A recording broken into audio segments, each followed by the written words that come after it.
Black Lives Matter revenues dropped 88% in 2022. Really, it should drop 100% because Black Lives Matter is just freaking ridiculous. They're corrupt.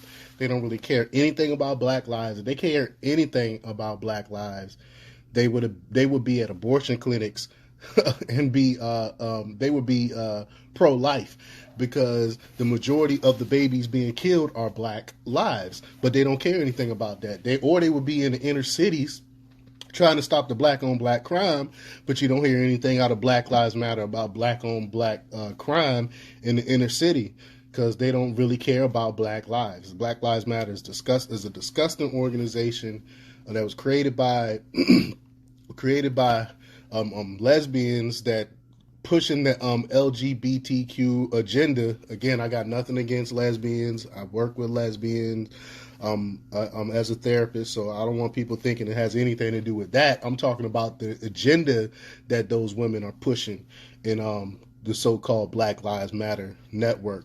But before we get started, go ahead and hit that like button, share this out so we can get this information out there. Subscribe if you're not already a subscriber, and hit that alarm bell so you know when I'm putting out new stuff.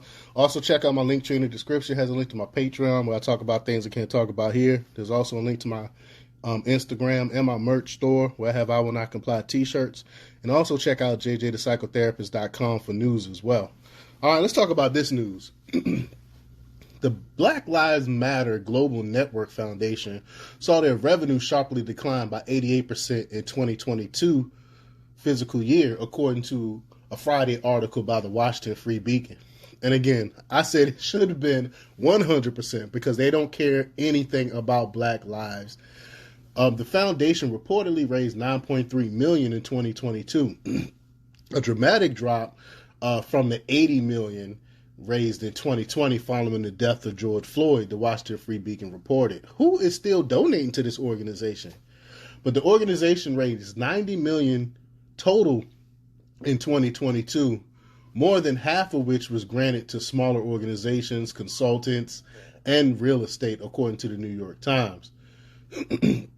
New York Magazine reported in April 22 the organization spent $6 million on a house in California in October 2020, and I did a video on that as well.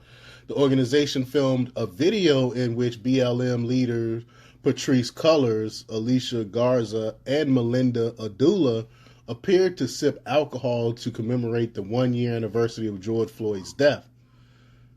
Cullors uploaded a video of herself baking peach cobbler in a California mansion in 2021, the outlet reported. Cullors went on a $3.2 million real estate spending spree from 2016 to 2021. I also reported on that, done videos on that.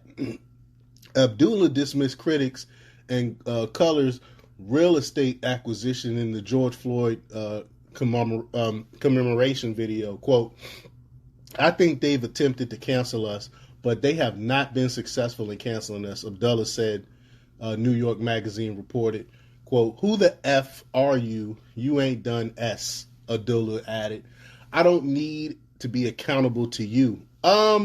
You do have to be accountable to the people that donated all those millions of dollars. You should be held accountable. What is she talking about?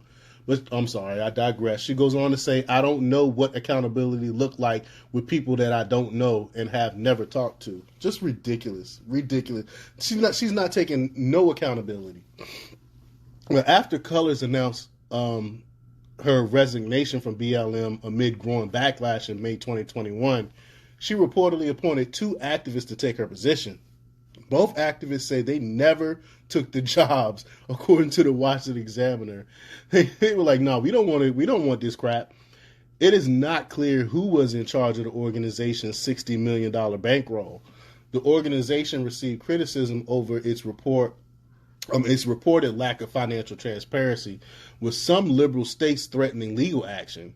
California and Washington demanded BLM cease fundraising actions over its alleged failure to release financial accounting information. The organization shut down fundraising on its website in February 2022 after being threatened with legal action. The BLM Global Network and its board secretary, Salamaya Bowers, were sued over allegations of siphoning $10 million to Bowers' consulting firm, the Washington Examiner reported, and I also reported on that. And the lawsuit accused Bowers of using organization as a personal piggy bank. Again, I want to know who is still giving money to BLM, because they're just as corrupt as any other organization around here. So and again, they don't care anything about black lives. But let me know what you think. Leave your comments down below. Like, share, subscribe, and check out demarcopublics.com for the latest in news. Until next time, peace.